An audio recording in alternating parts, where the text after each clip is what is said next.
11h51, falei que a nossa pausa é rápida, né? Muitas famílias da nossa região moram em áreas que não são regularizadas. Em algum momento, isso pode trazer dor de cabeça. Para evitar que isso aconteça com você, o nosso quadro de direito de hoje é sobre regularização de terrenos.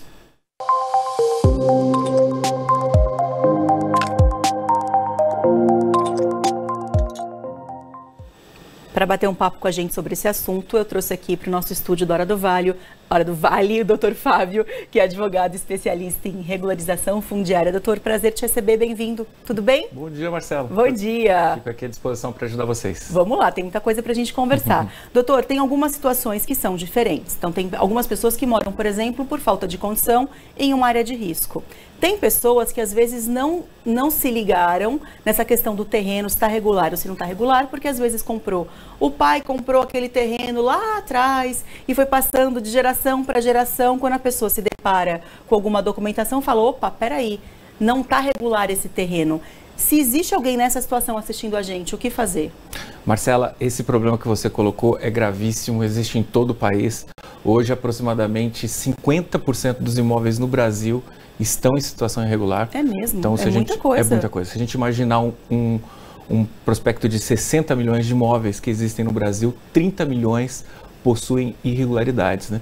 E isso vem durante muito tempo, né? Lá atrás, quando houve o êxodo rural, né? O Brasil em 1940 possuía 25% das pessoas habitando em solo, em região urbana, né?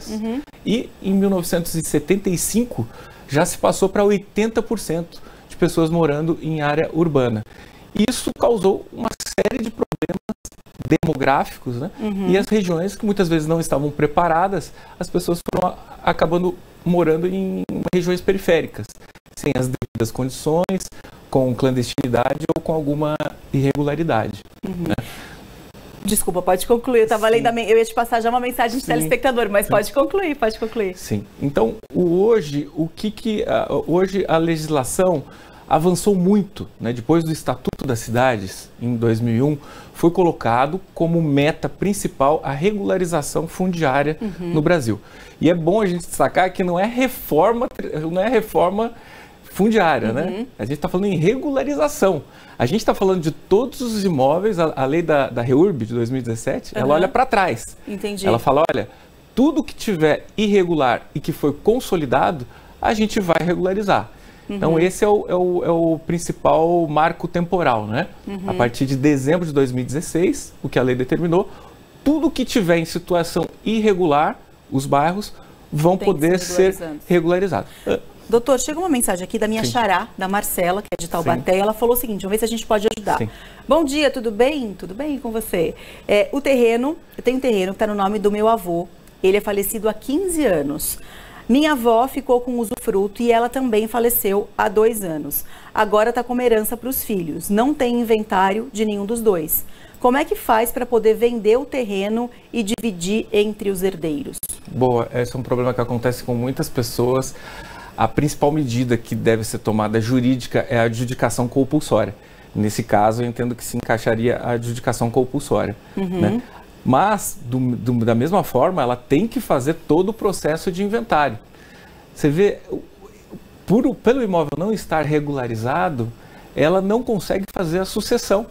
Entendi. Olha que é um problema seríssimo. Então, para ela, tem que fazer o quê? Tem que procurar primeiro um advogado para fazer esse inventário. Sem dúvida, ela vai precisar de advogado. Nesse caso, é indispensável para ele tomar a medida jurídica cabível, né? Eu teria que analisar bem os documentos para saber, mas sem dúvida nenhuma, para ela regularizar, ela vai precisar. Tá. A regularização dos imóveis, hoje no Brasil, você pode fazer não passando pelo judiciário. Você pode fazer através dos cartórios. O uso capião, hoje, é permitido que ele se faça no cartório, desde que tenha o consenso, né? Você tem o consenso entre as pessoas que ocupam ou que são os confrontantes do imóvel.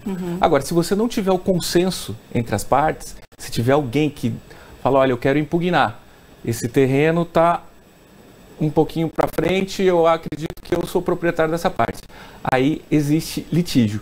E quando existe litígio, tem que ser através da justiça, onde o juiz vai vai dar uma sentença para dizer quem tem a razão, né? Vamos ver se a gente consegue ajudar a Andréia, que é outra telespectadora que mandou mensagem pra gente. Ela falou o seguinte: comprei um lote próximo a Igaratá, construí uma chácara e agora a incorporadora está sofrendo vários processos e eu estou correndo risco de demolição da minha chácara. Estou buscando alternativas, se você puder me ajudar. Como é que ela faz, doutor? O que a gente pode orientar a Andréia? Sim, podemos ajudar a Andréia, sim. Em primeiro lugar, que eu te falei, da REURB, da regularização fundiária. A regularização fundiária não se trata só de pessoas de baixa renda, porque no Brasil a gente acha que quem tem problema com imóvel irregular são as pessoas de baixa renda. Não é assim, né? Não, muitas pessoas. Igaratá é uma região super nobre, né? Com certeza deve ser uma incorporação de alta renda, né? E existe essa previsão legal, que é a REURB, regularização específica, é REURB-E. Nesses casos, quando as pessoas têm uma renda acima de 5 salários mínimos, é feita a regularização, mesmo que anteriormente tenha havido problema. Por exemplo, o caso dela, ela provavelmente foi uma incorporadora ou uma loteadora que não fez algum problema aconteceu. Lógico que a gente tem que ir a fundo, ver os documentos para entender. Mas já existe solução. Já existe solução. Ela, assim, o primeiro passo dela, com certeza, ela vai precisar consultar um advogado, ela vai precisar também montar uma associação, porque a prefeitura, todo esse processo do REURB é feito pela prefeitura, o que agiliza muito. Você não precisa ir pelo judicial. Então, na prefeitura, a prefeitura, através da associação, porque, imagina, a prefeitura não vai falar com todas as pessoas. Vai falar com o representante da associação. E aí, o que vai ser feito? Ela provavelmente terá que contratar um engenheiro, né? E o engenheiro, ele vai atestar, através da demarcação urbanística, ele vai demarcar o bairro, vai ver, opa, vamos lá, tem alguém aqui que está afrontando alguma lei ambiental? A REURB não vai ajudar a fazer coisas erradas, de forma nenhuma. Sim. Existe algum imóvel que está em uma situação de risco? Se a imóvel está em uma situação de risco, a lei, você concorda, não vai tutelar isso. Sim. Então, esse imóvel provavelmente vai ter que ser retirado do local onde ele está. Tá. A regularização fundiária urbana, a REURB, ela veio para fazer a regularização dos imóveis, mas não para testar coisa que está errada. Né? Doutor, para encerrar, uma mensagem do Alexandre, que eu acho que pode ser que muitas pessoas se identifiquem com a questão que ele está trazendo aqui para a gente. Ele falou o seguinte: alô, bom dia, minha mãe comprou a casa em que moramos de boca. Não há disputa pelo imóvel e, nesse caso, o uso capião pode ser feito no cartório ou precisa de um advogado. Esse imóvel foi comprado do tio dele e não há escritura ou qualquer documento, por isso que fala que foi uma compra de boca. Qual que é a orientação nesse caso, doutor? Ótimo. Alexandre que mandou essa pergunta. Vamos lá, Alexandre. Primeira questão, a gente tem que ver o tempo de ocupação do imóvel. O uso capião, ele se divide em algumas espécies. A gente tem o uso capião extraordinário, que você tem que ter 15 anos de posse, certo, Marcelo? Então, com 15 anos de posse, independente se você tem o título ou tem boa-fé, não tem problema, você tem a posse, é o mais importante. Agora, se você tiver uma posse com menos tempo, que é o uso capião ordinário, aí são 10 anos. Com 10 anos, se você tem a posse durante 10 anos, mansa e pacífica, essa posse, através do título que você tem, por exemplo, no caso dele, pelo que eu entendi, é de boca. De boca, ele não tem nada, nenhum título. Nenhum documento. Ele não tem. Então, o caso dele teria que ser uso capião extraordinário. Mas aí, nesse caso, ele vai até o cartório ou ele precisa de um advogado para regularizar essa situação? Boa pergunta. Se existir consenso, não existir nenhuma pessoa que vai impugnar, ou seja, tem algum vizinho que fala, não, calma aí. Não é bem assim, não é bem isso assim, não é seu. Isso aqui é seu.